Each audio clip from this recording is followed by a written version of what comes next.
Ya, ya. Kemarin John LBF cuap-cuap tentang kami segala macam, mau nimbrung kepada Agus. Saya siapkan uang 240 juta untuk Mas Agus kalau Mas Agus mau, ya. Kalau Mas Agus mau baikan dengan Mbak Nopi. Banyak hal-hal yang mengecewakan saya seperti itu. Jadi apa yang saya rasakan gitu selama beberapa minggu ini membuktikan gitu loh bahwa omongan Nopi itu benar, seperti itu gitu. Yang dituduhkan Nopi itu benar. Assalamualaikum warahmatullahi wabarakatuh. Gimana kabarnya semua? Semoga baik-baik saja ya. Itu ya pengacara yang tadi ya nantang Bang John LBF begitu. Tapi semakin kesini semeton ya, ini semakin terang gitu ya. Kecurigaan saya sama Farhad Abbas dan tim ini mulai muncul begitu ya. Sepertinya sih kenapa selama dekat sama si Agus, mungkin dia ingin memperlihatkan kita bagaimana sih watak Agus sebenarnya. Karena salah satu tim kuasa hukum dari Farhad Abbas ini sudah meminta maaf ke Bang John begitu. Menarik kita saksikan semeton. Ini dah videonya. Baik semuanya, saya RD Lau. Alhamdulillah atas izin Allah hari ini saya dipertemukan dengan saudara John LBF di Jakarta dan alhamdulillah pertemuan hari ini lumayan cukup hangat. Jadi tujuannya kami sangat bertemu panas adalah saya kemarin sempat memanas di media sosial terkait RD Lau menyampaikan nama beliau. Jadi dari lubuk hati yang paling dalam saya Delau meminta maaf kepada saudara saya. Gak usah minta maaf abangku. Siap. Gimana? Abang sebelum minta maaf itu saya sudah selalu memaafkan. Siap. Apalagi saya belajar banyak dalam Islam ini, agama Islam ini kita harus mengutamakan perdamaian, Betul. mengutamakan tabayun. Tak kenal maka tak sayang. Betul, Jadi betul. permintaan maaf abang sudah saya maafkan sebelum abang minta maaf. Luar biasa. Karena saya kira tak kenal maka tak sayang. Kalau sudah kenal begini kan kita jadi saling mengenal, jadi bisa hubungan baik dan lain-lain, ya kan. Mungkin kemarin saya juga ada singgung-singgung abang, saya juga minta maaf, ya kan. Sabar. Karena mungkin kesalahpahaman saja, ya kan. Tujuan kita sebetulnya sama-sama baik lah. Gak ada orang punya tujuan yang gak baik. Betul. Ya kan, jadi Bang RD Lau hari ini ketemu dengan saya, kita berbincang hangat lah intinya. Ya apa yang disampaikan di media kemarin-kemarin itu ya sifatnya hanya kesalahpahaman. Ya tadi yang Bang RD sampaikan. Ya jadi intinya adalah kami sebagai orang yang dikenal juga oleh masyarakat, saya khususnya, Bang RD juga, kita harus mencontohkan yang baik ke masyarakat, ya kan, supaya masyarakat juga bisa mengambil hal-hal positif bahwa ya kita mungkin boleh ada berseberangan, kesalahpahaman, tapi kalau orang sudah minta maaf, ya harus kita maafkan. Dan jangan lupa, orang minta maaf tuh belum tentu bersalah 100%. Mungkin kita juga ada sesuatu yang membuat orang juga jadi ketersinggungan dan lain-lain. Makanya saya sampaikan juga, kesalahpahaman ini kita akhiri. Dan insya Allah malah kita bisa kolaborasi, sinergi. Apa yang bisa kita sinergikan untuk mungkin bisa membantu masyarakat lebih banyak lagi. Amin. Insya Allah kan? Betul, insya Allah. Bisa kan? Oke, kita tos dulu. Permintaan maaf abang saya terima. Amin. Sehat selalu buat Bang RD Lau. Jangan lupa di follow akunnya nih, Bang RD Lau. RD Di Lau bawah ya. nih, udah saya tag di follow dulu akunnya Bang RD Lau nih ya. Semangat, support kita semua, support RD Lau juga, oke? Semangat ya. Luar biasa. Nah begitu ya dari Bang RD lo. Karena kita tahu sendiri juga sebetulnya ya, waktu kemarin permasalahan Vina Cirebon, beliau ini juga orang yang luar biasa begitu, berjuang bersama Bang Farhad begitu ya, untuk bagaimana menceritakan lah sebenarnya sejatinya yang salah itu siapa, yang benar itu siapa begitu. Beliau itu luar biasa dan saya sebenarnya dari awal mencurigai itu begitu ya.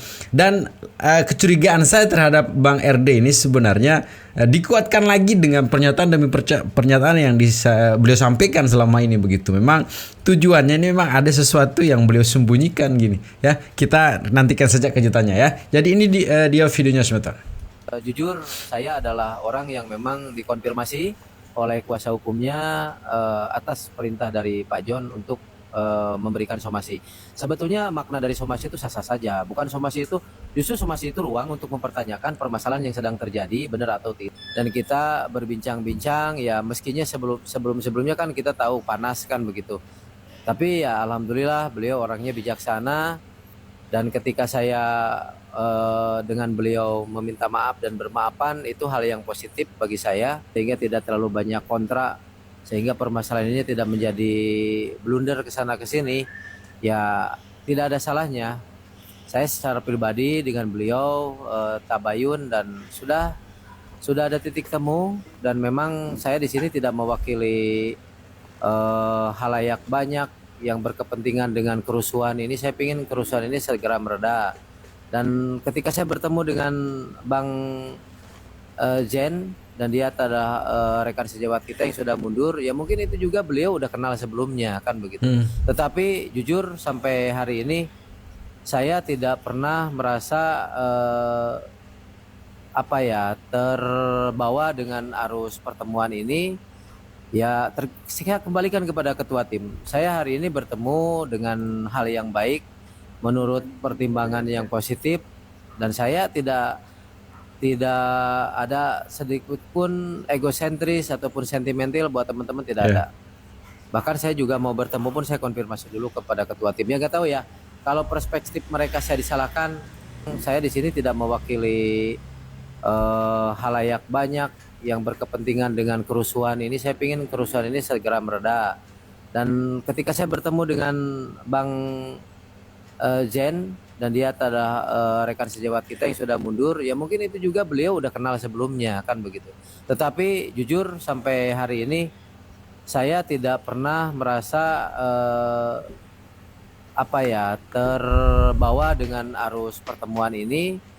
Ya, saya kembalikan kepada ketua tim. Saya hari ini bertemu dengan hal yang baik, menurut pertimbangan yang positif, dan saya tidak ada sedikit pun egosentris ataupun sentimental buat teman-teman, tidak ada. Bahkan saya juga mau bertemu pun saya konfirmasi dulu kepada ketua tim. Ya nggak tahu ya, kalau perspektif mereka saya disalahkan, saya juga menolak untuk disalahkan, karena sampai hari ini saya menyampaikan kepada kawan-kawan, ya saya masih tetap berpegang teguh bahwa saya masih menjadi pembelanya Agus.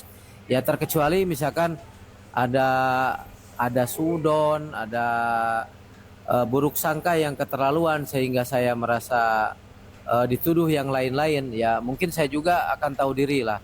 Tapi saya adalah orang yang mungkin akan lebih baik berkomunikasi dulu terlebih dahulu, bercerita, dan saya merasa pertemuan saya dengan beliau berakhir dengan baik. Itu menurut saya baik juga buat pembelaan Agus, baik juga pembelaan untuk Teknopi, baik juga pembelaan untuk masyarakat banyak, sehingga masyarakat tahu bahwa seorang RDLO yang keras dalam bersuara juga ada saatnya saya menjadi orang yang harus memahami kalau saya ini punya naluri manusia ya. Yang harus menyadari kalau saya ini adalah orang yang harus mengedepankan nilai-nilai santun dan perdamaian begitu. Nah, itu kerennya ya. Dan ini luar biasa keren menurut saya ya.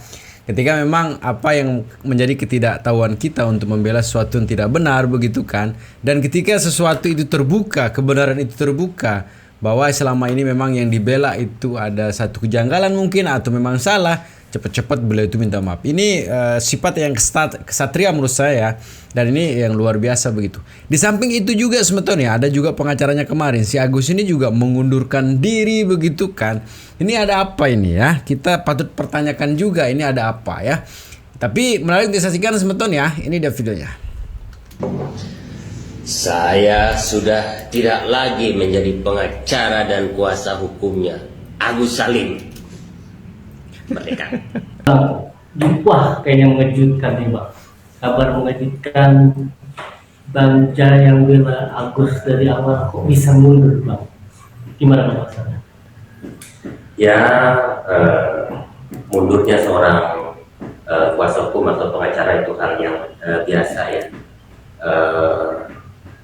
Pasti memiliki alasan yang tepat dan memang sudah dikaji juga ya, bahwa saya itu mau mundur itu sejak minggu kemarin karena kita anggap ada beberapa aspek yang berbeda ya dalam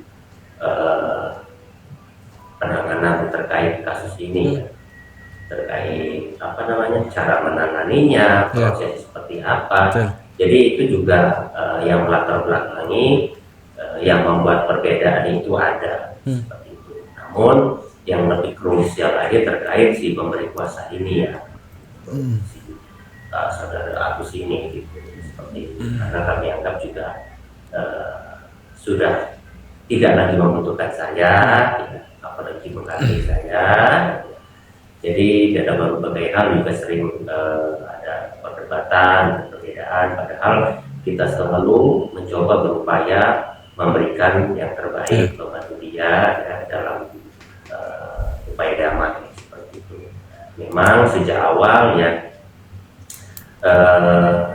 sejak awal mereka kontak saya dan coba saya berkunjung ke sana, berdialog segala macam, kan yang kita kedepankan kan lebih pada upaya damai lebih dulu, tidak langsung membuat langkah laporan polisi seperti itu. Jadi sering perjalanan, ya, timbullah perbedaan-perbedaan, ya, antar tim dan segala macam. Spesial, ya, secara personal tidak ada masalah, mungkin secara pemikiran dan profesionalisme untuk bekerja sama mungkin itu yang sudah disatukan. Juga terkait keluarga juga sudah seperti tidak lagi menghargai saya. Jadi menurut saya saya di sana tidak memperjuangkan buat siapa, itu kan, ya enggak, karena tidak membutuhkan saya, gitu kan, seperti itu. Jadi saya berjuang membela siapa, ya, karenanya, ya, mungkin akan lebih baik saya mundur daripada kan justru jadi sandungan. Ya, itulah keputusannya. Jadi per hari ini tanggal 31 Oktober 2004 saya resmi mundur dan tidak lagi menjadi pengacaranya Agus Salim, seperti itu. Bang, Agus ditangani kuasa hukum profesional, Bang. Ada Bang Farhat, ada Bang Resta Bukti. Artinya kan di situ ditangani banyak orang lah. Kok abang bisa mundur? Mungkin ada yang tidak nyaman seperti apa, Bang, dengan itu? Kan ibaratnya ini untuk membela kaum lemah. Iya, sebenarnya saya bilang secara personal tidak ada masalah dengan Bang Farhat. Beliau orang yang baik, beliau orang yang memang mau menolong itu. Tapi secara pola penanganan memang ada perbedaan-perbedaan. Itu sepertinya yang membuat saya harus mundur. Karena kalau saya dari awal berprinsip bahwa ini masih bisa ditempuh melalui jalur damai, dan saya tidak mau melakukan konfrontasi, apalagi istilahnya dengan cara apapun berusaha menyudutkan orang lain. Kalau saya berbicara fakta terkait hal-hal lain yang tidak ada korelasinya dengan masalah ini, justru kita hindari, ya, seperti itu. Karena bagaimanapun kita tidak akan fokus, ya, seperti itu dalam penanganan ini. Dan pada prinsipnya siapapun itu pengacaranya, gitu, ya, walaupun kondang segala macam, tidak jaminan juga, ya, membuat perkara ini akan cepat selesai. Nah, begitu menarik Semeton, ya. Salah satu yang bisa saya tangkap di sini adalah tidak menghargainya, ya, tidak dihargai oleh keluarganya si Agus begitu, ya. Memang dari awal kalau kita lihat beliau yang membela begitu, tapi kesininya mungkin beliau tidak dihargai begitu, ya. Dan mungkin Bapak Zain tadi mungkin salah satu yang disarankan oleh Agus, menyarankan ke Agus adalah bagaimana kalau kita menggunakan jalur damai, ya. Karena statement beliau mengatakan tadi bahwa itu bisa dikomunikasikan biar jalur damai lah. Tapi ketika memang, mohon maaf sebetulnya, hadirnya ini Abang Farhat sekarang di situ, mungkin dari situ ada pemikiran, ya, untuk bagaimana terus kita kembangkan begitu, terus berkembang lah kasus ini biar heboh begitu kan. Mungkin di situ poinnya. Tapi selalu saya bilang Semeton, ya, apa yang dilakukan Bang Farhat sekarang ini adalah kalau saya pribadi mencurigai begitu ya, karena pergerakan dari Abang Farhat ini memang sulit terbaca begitu, kemana nanti muaranya dia akan melangkah nanti di akhir episode kita akan lihat begitu ya, karena dari berbagai ini kan banyak sekali sih yang kita temukan dari berpihaknya Bang Farhat ke Agus begitu. Yang sebelumnya kan kita full kasihan kepada Agus, begitu Bang Farhat tahu, seolah Bang Farhat ingin menceritakan bahwa watak Agus itu kayak gini loh sebenarnya begitu. Ya, menarik Semeton. Kita lanjutin.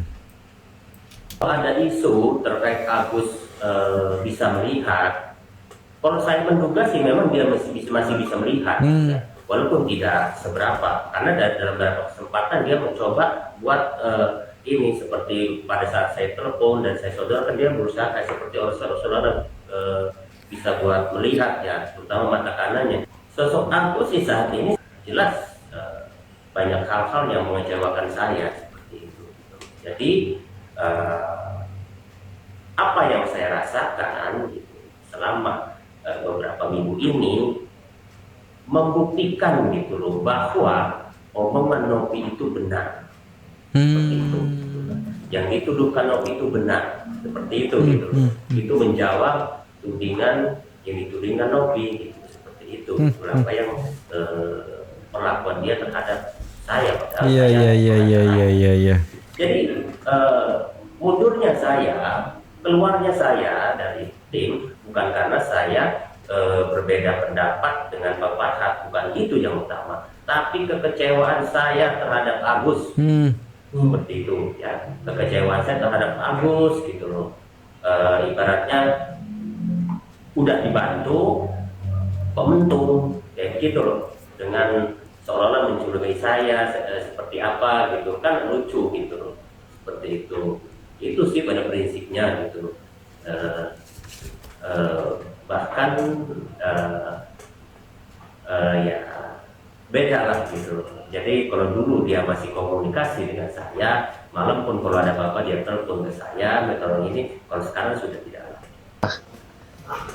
Penyiraman air keras ya, mulai tanggal 31 Oktober ini, ya, 31 Oktober 2024, saya mundur sebagai kuasa hukum dari Agus Salim ya, karena beberapa hal ya, utamanya karena adanya konflik ya antara saya dengan klien saya Agus, dan juga perbedaan pandang dan cara penanganan terhadap kasus Agus ini dengan tim sendiri ya, tentunya Bang Farhat ya.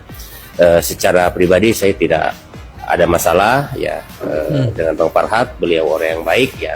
Namun secara